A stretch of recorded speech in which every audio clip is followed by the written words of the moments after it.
അസ്സലാമു അലൈക്കും വറഹ്മത്തുള്ളാഹി.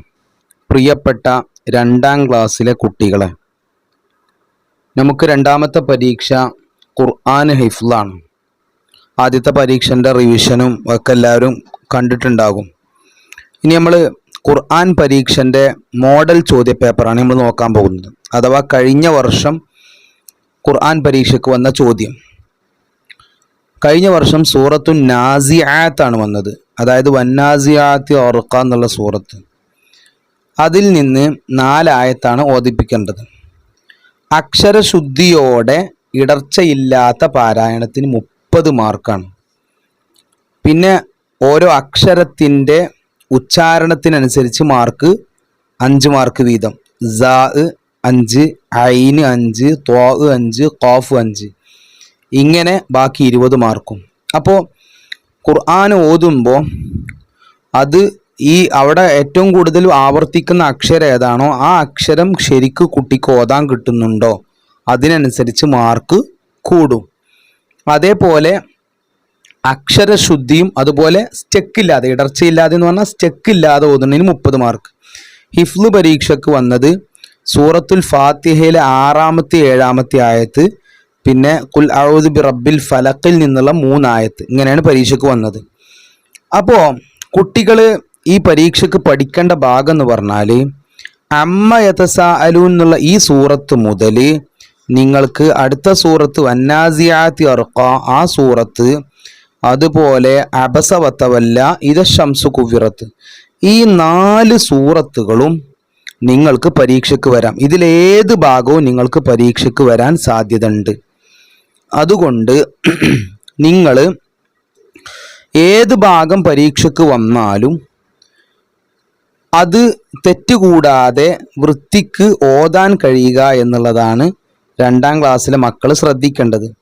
നിങ്ങൾ പിന്നെ ആദ്യമായി ഖുർആൻ തുടങ്ങുന്ന സമയമാണിപ്പോൾ. 1ാം ക്ലാസ്സിൽ നിന്ന് ജയിച്ച് 2ാം ക്ലാസ്സിലേക്ക് എത്തി ആദ്യമായി ഖുർആൻ തുടങ്ങുന്ന സമയമാണ്. അതുകൊണ്ട് നന്നായി നിങ്ങൾ ഓതി പഠിക്കണം. അപ്പം ഞാൻ അമ്മ സൂറത്തിൻ്റെ തുടക്കം കുറച്ച് ഓതാം. അമ്മ സൂറത്ത് എല്ലാവർക്കും കിട്ടും, വളരെ എളുപ്പമായിരിക്കും എല്ലാവർക്കും, അല്ലേ? പക്ഷേ അമ്മയിൽ പല തെറ്റുകളും വരും അമ്മ ഓതുമ്പോൾ. അപ്പോൾ അത് നമ്മൾ ശ്രദ്ധിക്കണം. ബിസ്മില്ലാഹിർ റഹ്മാനിർ റഹീം. അമ്മ യതസാഅലൂൻ. അപ്പോൾ ഇവിടെ മണിക്കുന്നുണ്ടോ? അമ്മ, പിന്നെ യതസാഅലൂൻ അനിൻ നബഇൽ അളീം. നബഇ എന്ന് പറയരുത്, നബഇ. പിന്നെ അളീം, അനിൻ നബഇൽ അളീം അല്ലദീ ഹും ഫീഹി മുഖ്തലിഫൂൻ. മുഖ്തലിഫൂൻ, ശ്രദ്ധിക്കേണ്ട അക്ഷരം. കല്ലാ സയഅലമൂൻ, സുമ്മ കല്ലാ സയഅലമൂൻ.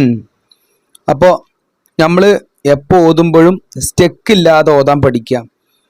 പിന്നെ കുട്ടികൾ ചിലപ്പോൾ സ്പീഡിൽ ഓതും, ഫുള്ള് എളുപ്പമല്ല അമ്മ യതസാഅലൂൻ അങ്ങനെ ഓതുമ്പോൾ ഇവിടെ മണിക്കൽ പോയാൽ മാർക്ക് കുറയും. അമ്മ യതസാഅലൂൻ അനിൻ നബഇൽ അളീം അല്ലദീ ഹും ഫീഹി മുഖ്തലിഫൂൻ, ഇങ്ങനെ ഓതുമ്പോൾ എന്താ സംഭവിക്കുക?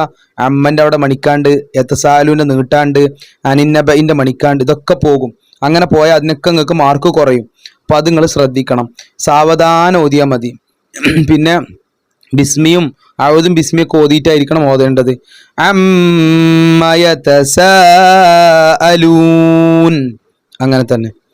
ഇനി അടുത്ത സൂറത്ത് നോക്കാം. കഴിഞ്ഞ പരീക്ഷയ്ക്ക് വന്നത് വന്നാസിയാത്തി ആണെങ്കിൽ ഞാൻ പറഞ്ഞല്ലോ, അതുകൊണ്ട് വന്നാസിയാത്തി നമുക്ക് നോക്കാം.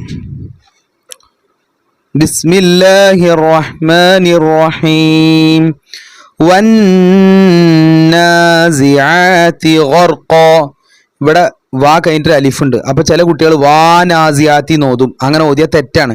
കാരണം ഇവിടെ ഷദ് വന്നു കഴിഞ്ഞാൽ, ഒരു ഡബ്ല്യു പോലത്തെ ഒരു സാധനം കണ്ടില്ലേ, അത് വന്നു കഴിഞ്ഞാൽ ഇപ്പുറമുള്ള അലിഫോ ലാമൊന്നും ഓതൂല. വാ കഴിഞ്ഞാൽ നേരെ എന്നാ ഓതണം, വന്നാസിയാത്തി ഗർഖ. അതുപോലെ സി ഓതുമ്പോൾ ചില കുട്ടികൾ സി എന്നാവും, വന്നാസി ആത്തി നോതും ചില കുട്ടികൾ. അങ്ങനെ നോതരുത്, അങ്ങനെയൊക്കെ മാർക്ക് പോകും. വന്നാസിആതി ഗർഖ, വന്നാശിതാതി നശ്താ. ഇവിടെ ഈ ത്വാവും ഈ തീയും ഒരേപോലെയല്ല. ഇത് ത്വാ എന്നാണ്, വായ നിറച്ച് പറയണം. വന്നാശി ത്വാ ത്വാ. മറ്റേ തീ ഇത്താത്ത മത്തി എന്നൊക്കെ പറയുന്ന താണ്. വന്നാശിതാതി നശ്താ. ഇനി ഇവിടെ നോക്കുക, ഇവിടെ വാ കഴിഞ്ഞിട്ട് ഒരു അലിഫ് ഉണ്ട് അല്ലേ? ഈ അലിഫ് വായിക്കൂല, ലാമു വായിക്കൂല, സീനെ വായിക്കുള്ളൂ. എന്താ കാരണം? ഈ ഷദ്ദ് വന്നത് കൊണ്ട് ഇതൊന്നും വായിക്കൂല. അപ്പൊ വസ്സ നൗദ് വസ്സ. വസ്സാബിഹാതി സബ്ഹ. ഇവിടെ സബ്ഹ് എന്ന് ഓതരുത്, സബ്ഹ. വസ്സാബിഹാതി സബ്ഹ. ഫസ്സാബിഖാതി സബ്ഖ. ഇനി ഈ കാഫ് ഓതുന്ന സമയത്ത് ചില കുട്ടികൾ ഇങ്ങനെ ഓതും, ഫസ്സാബികാതി. കാത്തി കാ അല്ല, അത് നമ്മൾ സാധാരണ ഇക്കാക്ക മക്ക എന്നൊക്കെ പറയുന്ന കാ, ആ കാ അല്ല ഇത്. ഇത് അറബിയിൽ മാത്രമുള്ള കാഫാണ്. അപ്പൊ അങ്ങനത്തെ ഓതണം. ഫസ്സാബിഖാതി ഫസ്സാബിഖ. കോഴി മുട്ടടാനാവുമ്പോ ഒരു ശബ്ദം ഉണ്ടാക്കലില്ല, അതന്നെ. ഫസ്സാബിഖാതി സബ്ഖ. അപ്പൊ അവിടെ ശ്രദ്ധിക്കാം. ഇനി നമുക്ക് അടുത്ത സൂറത്ത് പോകാം.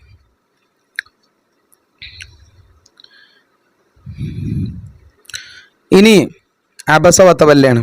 ഇത് ഓതുമ്പോൾ ശ്രദ്ധിക്കേണ്ടത്, ഏത് ഓതുമ്പോഴും ശ്രദ്ധിക്കേണ്ടത്, നിങ്ങൾ ഇങ്ങനെ ഓതാൻ കിട്ടാത്തത് കൊണ്ട് മുറിച്ച് ഓതരുത്. എങ്ങനെ ഞാൻ പറഞ്ഞുതരാം. അബസ വതവല്ല അൻ ജാഅഹുൽ അഅ്മ. നിങ്ങളെ മാർക്ക് മൊത്തം പോയി. കാരണം എന്താ അറിയോ? ഒരു ചെക്കില്ലാതെ ഓതുന്നതിന് മാത്രം 30 മാർക്കാണ്. മനസ്സിലായോ? അപ്പൊ നിങ്ങൾ 30 മാർക്കിൽ 25 മാർക്കും അവിടെ പോയി. അബസ അബസ വതവൽ അങ്ങനെ ഓതിയാൽ നിങ്ങളത് മാർക്ക് മൊത്തം പോയി. അതുകൊണ്ട് നിങ്ങൾ നന്നായി ഓതി പഠിക്കണം. പരീക്ഷന് മുമ്പ് നന്നായി ഓതി പഠിക്കണം. ബിസ്മില്ലാഹിർ റഹ്മാനിർ റഹീം. ഇവിടെ ഓതുമ്പോൾ ശ്രമിച്ചത് അബസ എന്ന് ഓതരുത്. നമ്മൾ അദബുമ്പാടത്ത് പഠിച്ച ആ ഓതരുത്. ഇത് ഐനാണ്. അബസ അബസ വതവല്ലയ അങ്ങനെ ഓതരുത്. ചില കുട്ടികൾ വതവല്ലയ എന്ന് ഓതും. ഇവിടെ യാ കണ്ടിട്ട്, ഇവിടെ യാ ഇല്ല, ഇവിടെ അലിഫായിട്ട് ഓതുക. അപ്പോൾ അബസ വതവല്ല അബസ വതവല്ല അൻ ജാഅഹുൽ അഅ്മ. ഇവിടെ ശ്രദ്ധിക്കണം. കണ്ടോ? ഉഹൂന്ന് കഴിഞ്ഞിട്ട് പിന്നെ ഒരു അലിഫ് ഉണ്ട്, അത് വായിക്കൂല. പിന്നെ ഇവിടെ ല് ഉണ്ട്, ല് കാണുന്നുണ്ടെങ്കിൽ ല്. അപ്പോ അൻജാ അഹുൽ. പിന്നെ അടുത്ത അക്ഷരം ആ എന്നാണ്, അംസ്. ഇതിനൊക്കെ മാർക്ക് ഉണ്ടാവും. ഇത് പരീക്ഷയ്ക്ക് വരികയാണെങ്കിൽ അയിന് മാർക്ക് ഉണ്ടാവും. അയിന് ഉച്ചരിക്കുന്നത് ശരിയാണോ നോക്കാൻ. അതായത് ചില കുട്ടികൾ അഹ്മാന്ന് ഓതും, അഹ്മാ അൻജാ അഹുൽ അഹ്മാ അങ്ങനെ ഓതിയ മാർക്കാണ് പോകും. അൻജാഅഹുൽ അഅ്മ. പിന്നെ കുട്ടികൾ ശ്രദ്ധിക്കേണ്ടത്, പല കുട്ടികൾക്കും ഈ ഒന്നായിട്ട് കാണുമ്പോൾ എങ്ങനെ ഇത് ഓതാൻ കൺഫ്യൂഷൻ ഉണ്ടാവും. അതുകൊണ്ട് ഇങ്ങനെ പൊത്തി പിടിച്ച് ഓതിയാൽ മതി ഒരക്ഷരം. ആ ബ അബ സ. അപ്പൊ ഇങ്ങനെ കാണുമ്പോൾ കുട്ടികൾക്ക് പെട്ടെന്ന് ഓതാൻ കിട്ടും. മറിച്ച് ഇത് ഒന്നായിട്ട് കാണുമ്പോൾ റബ്ബേ ഇതെന്താ ഓതുക എന്ന് കൺഫ്യൂഷൻ ആവും. അതുകൊണ്ട് ഒരക്ഷരങ്ങൾ മാത്രം കാണിച്ചു കൊടുക്കുക. വ വത്ത വത്തവ വത്തവല്ല അങ്ങനെ കുട്ടികൾ ഒറ്റയ്ക്ക് വായിക്കും. പിന്നെ 2ാം ക്ലാസ്സിലെ കുട്ടികൾക്ക് ഏറ്റവും പ്രയാസം ഉണ്ടാകുന്ന ഒരു കാര്യമാണ് ഷദ്ദുകൾ വായിക്കാൻ. ഷദ്ദുകൾ വായിക്കുമ്പോൾ ബുദ്ധിമുട്ടുക. അത് നമ്മൾ നോക്കാം. ഇവിടെ വത്തവല്ല എന്ന് ഓതുമ്പോൾ വത്തവല എന്ന് ഓതരുത്, വത്തവല്ല. ഓക്കെ. ബിസ്മില്ലാഹിർ റഹ്മാനിർ റഹീം. വമാ യുദ്രീക ലഅല്ലഹു യസ്സക്ക. കണ്ടോ? ഇവിടെ ലഅലഹു എന്നല്ല, ലഅല്ല ലഅല്ല. അങ്ങനെ തന്നെ വായോണ്ട് 2-3 വട്ടം പറയും. ലഅല്ല ലഅല്ല ലഅല്ല ലഅല്ലഹു ലഅല്ലഹു ലഅല്ലഹു. വമാ യുദ്രീക ലഅല്ലഹു യസ്സക്ക. ആർക്കൊക്കെ ഇവിടെ ഡബ്ല്യു ഉള്ളത്? സാക്ക് ഉണ്ട്. അപ്പൊ യസ്സ. പിന്നെ കാക്കുണ്ട്. അപ്പൊ യസ്സക്ക. വമാ യുദ്രീക ലഅല്ലഹു യസ്സക്ക. ഇനി നോക്കാം അടുത്ത് ഔ. ഇതെന്താ വായിക്കണം? യസ്സക്കറു എന്നല്ല. ചില കുട്ടികൾ ഈ ദ എന്താക്കും? യസ്സക്കറു. ഇത് ദ അല്ല. ആണോ? അല്ല, ഇത് ദ ആണ്. ധനബുമ്പാടത്ത് പഠിക്കുന്നത് ഇതാണ് ദ. അപ്പൊ യസ്സ എന്നാ വായിക്കണ്ടേ, യസ്സ. യസ്സക്കറു യസ്സക്കറു. അടുത്ത് ഫ തൻ. ഇവിടെ നൂന് കണ്ടോ? താ കഴിഞ്ഞിട്ട് നീല കളർ അക്ഷരം കണ്ടോ? ഇത് നൂനാണ്. പക്ഷെ നൂനിന്റെ മുകളിൽ ഒന്നുമില്ല. ഒന്നുമില്ലെങ്കിൽ എന്താ ചെയ്യാ? എന്താ ഇപ്പൊ ചെയ്യാൻ? ഒന്നുമില്ലെങ്കിൽ ചെയ്യേണ്ടത് ആ നൂനിന് 0 ആയിരിക്കും. ഒന്നുമില്ലെങ്കിൽ അവിടെ എന്തായിരിക്കും? 0 വരും. അപ്പോൾ ഫത്തൻ ഫത്തൻ. 0 ആണെങ്കിൽ എന്താ വായിക്കുക? സുക്കൂനാണെങ്കിൽ എന്താ വായിക്കുക? ഇന്നലെ വായിക്കുക. അപ്പോൾ ഫത്തൻ ഫതൻ ഫഅഹു. പിന്നെ ഇവിടെ സിക്റ ഔ. അപ്പൊ നമുക്ക് ഓതാം ഔ യദ്ദക്കറു ഫതൻഫഅഹു സിക്റ. ബിസ്മില്ലാഹിർ റഹ്മാനിർ റഹീം. ഔ യദ്ദക്കറു ഫതൻഫഅഹു الذിക്റ ഔ യദ്ദക്കറു ഫതൻഫഅഹു الذിക്റ അമ്മാ മനിസ്തഗ്ന. ഇനി ഇവിടെ ശ്രദ്ധിക്കുക, അമ്മ മണിക്കണം. പിന്നെ ഇവിടെ അതുകൊണ്ട് മനിസ് മനിസ് മനിസ് മനിസ്ത മനിസ്തഗ്ന അമ്മാ മനിസ്തഗ്ന. ബിസ്മില്ലാഹിർ റഹ്മാനിർ റഹീം. അബസ വതവല്ല അൻ ജാഅഹുൽ അഅ്മ വമാ യുദ്രീക ലഅല്ലഹു യസ്സക്ക ഔ യദ്ദക്കറു ഫതൻഫഅഹു الذിക്റ അമ്മാ മനിസ്തഗ്ന. ഇനി നമ്മൾ ലാസ്റ്റ് പാഠത്തേക്ക് പോവാം. ഇദ ശംസു കുവ്വിറത്ത്. നോക്കാം, ഇവിടെ നേരത്തെ പറഞ്ഞ പോലെ തന്നെ ഈദാ കൈൻഡ് ഒരു അലിഫുണ്ട്. അപ്പൊ ചില കുട്ടികൾ ഇവിടെ എങ്ങനെ ഓതും? ഈദാ ശംസു എന്ന് ഓതും. പൊട്ട തെറ്റാണ്, വട്ട 0 മാർക്ക് തരും. ഈദാ ശംസു എന്ന് ഓതരുത്. കാരണം ഇവിടെ ശബ്ദ് കണ്ടോ, ഈ W കണ്ടോ, ഞണ്ട് ഞണ്ട്. ആ ഞണ്ട് എന്ത് ചെയ്യും? ഈ ലാമിനെയും ഈ അലിഫിനെയും ഒന്നായിട്ട് വിഴുങ്ങും. അപ്പൊ പിന്നെ അലിഫ് ഉണ്ടാകുമോ? ഇല്ല, അലിഫിനെ വിഴുങ്ങി, പിന്നെയുള്ള അലിഫിനെയും വിഴുങ്ങി, പിന്നെ ലാമിനെയും വിഴുങ്ങി, പിന്നെ എന്താ ഉണ്ടാവുക? ഇദ ശംസു. ചില ഉമ്മമാർക്കും ഇത് ഓതാൻ കിട്ടാത്തത് കൊണ്ട് കുട്ടികൾക്ക് ഓതി കൊടുക്കണം ഇദാ ശംസു എന്നാണ്. അള്ളാഹു കാക്കട്ടെ.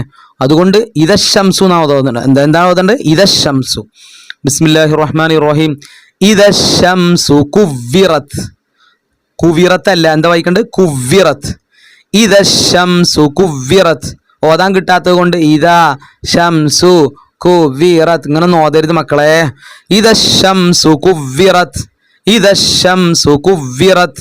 ഇദ ശംസു കുവ്വിറത്ത്. ഓത്ത് പഠിക്കാനുള്ള ഏറ്റവും നല്ല വഴി ഞാൻ പറഞ്ഞില്ലേ, എങ്ങനെ പൊത്തിപ്പിടിക്കുക, ഒരക്ഷരം വായിക്കുക. ഇദ ശംസു കുവ്വിറത്ത്. ബിസ്മില്ലാഹിർ റഹ്മാനിർ റഹീം. വഇദൻ നുജൂമു. നോക്കുക, ഇവിടെയും കണ്ടോ അലിഫും ലാമൊക്കെ ഉണ്ട്. ഇതൊന്നും ഓതൂല. എന്താ കാരണം? നമ്മളെ ഞണ്ട് തിന്നു. അപ്പൊ വഇദൻ നുജൂമുൻ കദറത്ത്. ഇവിടെ കണ്ടോ അലിഫുണ്ട്. അലിഫ് കണ്ട് നിങ്ങൾ ഇടങ്ങാറാവണ്ട, നിങ്ങൾ വായിക്കണ്ട. നൂനും ഉണ്ട്. നൂന് എങ്ങനെ വായിക്കുക? നൂനും ഒന്നുമില്ലല്ലോ. നൂന് കുപ്പായം ഇടാതെ വന്നത്. അപ്പൊ നമ്മൾ നൂനിനൊരു കുപ്പായിട്ട് കൊടുക്കണം. എന്താ കുപ്പായം? തലയിൽ തൊപ്പിയിട്ട് കൊടുക്കുക. അപ്പൊ തൊപ്പിട്ട് എന്താ വായിക്കുക? സുക്കൂന്. അപ്പൊ നുജൂമുൻ കദറത്ത്. ഓക്കെ. ബിസ്മില്ലാഹിർ റഹ്മാനിർ റഹീം. വഇദൻ നുജൂമുൻ കദറത്ത്. നിങ്ങൾ എൻ്റെ കൂടെ ഒന്ന് ഓതി നോക്ക്. ബിസ്മില്ലാഹിർ റഹ്മാനിർ റഹീം. വഇദൻ നുജൂമുൻ കദറത്ത്. അടുത്ത് നിങ്ങൾ നോക്കുക. അക്ഷരങ്ങൾ വായിച്ചാട്ടെ. വഇദ. അലിഫുണ്ടല്ലോ, ഉണ്ട്. ഓക്കെ.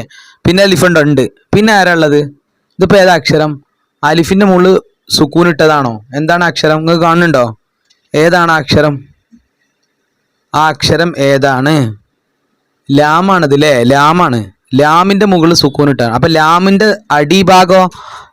അടിഭാഗമൊക്കെ ജീമ് വിഴുങ്ങിയിട്ടുണ്ട്. അവിടെ അടിയിൽ ജി ഇല്ലേ? ആ ജീമുമ്മ നമ്മൾ എന്താക്കിയിട്ടുണ്ട്? കോൺക്രീറ്റ് ചെയ്ത് ഉറപ്പിച്ചിട്ടുണ്ട്. അപ്പൊ ഇത് ല് എന്നാ വായിക്കുക. അപ്പൊ ല് വന്നത് കൊണ്ട് ഇവിടെ ആകെ പ്രശ്നമായി. എന്താണെന്നറിയോ? ഇതെന്റെ അലിഫും ഈ അലിഫും, 2 അലിഫും എന്തായി? നമ്മളിവിടെ ലാമിന് കൊടുത്തിട്ടുണ്ട് കേട്ടോ. അങ്ങനെയാണ് ലാമിന് സുക്കൂന് കിട്ടി. അപ്പോ വഇദൽ നെ ഓതുള്ളൂ. വഇദാൽ എന്ന് ഓതാൻ പാടില്ല. വഇദൽ. അടുത്ത അക്ഷരം ജിബാലു. അപ്പോ വഇദൽ ജിബാലു. അടുത്ത അക്ഷരം സു. പിന്നെ അടുത്ത അക്ഷരം ഏതാ? ഈ സുയി അല്ലല്ലോ, W ഉണ്ടല്ലോ. സുയ്യി. ഓക്കെ. സുയ്യിറത്ത്. അപ്പോ വഇദൽ ജിബാലു സുയ്യിറത്ത്. വഇദൽ ജിബാലു സുയ്യിറത്ത്. അടുത്ത് വഇദൽ. പിന്നെ ഇഷാറു. ഏതായത് അക്ഷരം? വഇദൽ ഇഷാറു. അപ്പൊ വഇദാൽ നോദിയാലോ? തെറ്റ്. കാരണം അലിഫ് ഓതൂല, ലാമ് വിഴുങ്ങിയിട്ടുണ്ട്. വഇദൽ ഇഷാറു. ഇനി അതെന്താ വായിക്കണ്ട? ഉത്തിലത്തല്ല. പിന്നെ ആർക്കാ W ഉള്ളത്? ത്വാഇന്. അപ്പൊ عطلت وإذا العشار عطلت. بسم الله الرحمن الرحيم. إذا الشمس كورت وإذا النجوم انكدرت وإذا الجبال سيرت وإذا العشار عطلت. അപ്പോൾ ഇത്രയും ആയത്തുകൾ നിങ്ങൾ നന്നായി പഠിക്കുക. കാരണം ഈ 4 സൂറത്തിൻ്റെ തുടക്കത്തിൽ ഏതെങ്കിലും ഒരു ആയത്തായിരിക്കും, 1-2 ആയത്തായിരിക്കും പരീക്ഷയ്ക്ക് വരിക എന്നാണ് എൻ്റെ ഒരു ധാരണ. ഇത് മാത്രമേ വരുള്ളൂ എന്ന് നമുക്ക് ഉറപ്പിക്കാൻ പറ്റില്ല. ഒരു പക്ഷേ ഭാഗ്യം ഉണ്ടെങ്കിൽ ഇത് വരും, അത്രേ നമുക്ക് പറയാൻ കഴിയുള്ളൂ. ഏതായാലും നിങ്ങൾ നന്നായി പഠിക്കുക. ഏത് ഭാഗം വന്നാലും ഓതാനുള്ള ട്രിക്ക് ഞാൻ പറഞ്ഞു തന്നിട്ടുണ്ട്. സ്റ്റെക്കായിട്ട് നിങ്ങൾ ഓതരുത്. ഏച്ചൂട്ടി വണ്ടി കയറ്റം വലിക്കണ മാതിരി നിങ്ങൾ ഓതരുത്. പിന്നെ നിങ്ങൾക്ക് ഹിഫ്ള് പഠിക്കാനുള്ളത് ഏതാണ്? ഹിഫ്ള് പഠിക്കാനുള്ളത് ഫാത്തിഹ സൂറത്താണ്. ഫാത്തിഹ സൂറത്ത് എല്ലാവർക്കും അറിയാം. പക്ഷേ ഫാത്തിഹ സൂറത്ത് തെറ്റില്ലാതെ ഓതാൻ കിട്ടണം. ഉസ്താദ് ഓതുന്നതിൻ്റെ ബാക്കി ഓതാൻ കിട്ടണം. അങ്ങനെയൊക്കെ കിട്ടണം. പിന്നെ നിങ്ങൾക്ക് പഠിക്കാനുള്ള കുൽ ഹുവല്ലാഹു അഹദാണ്. ഈ സൂറത്ത് കാണാതെ പഠിക്കണം. അതേപോലെ തന്നെ കുൽ അഊദു ബി റബ്ബിൽ ഫലക്ക് കാണാതെ പഠിക്കണം. അതുപോലെ കുൽ അഊദു ബി റബ്ബിൻ നാസ് കാണാതെ പഠിക്കണം. അപ്പോൾ ഇത്രയും സൂറത്തുകൾ നിങ്ങൾ കാണാതെ പഠിക്കുക. ഇൻഷാ അള്ളാഹ്. അള്ളാഹു എല്ലാവർക്കും നല്ല വിജയം നൽകട്ടെ. അസ്സലാമു അലൈക്കും വറഹ്മത്തുള്ളാഹി.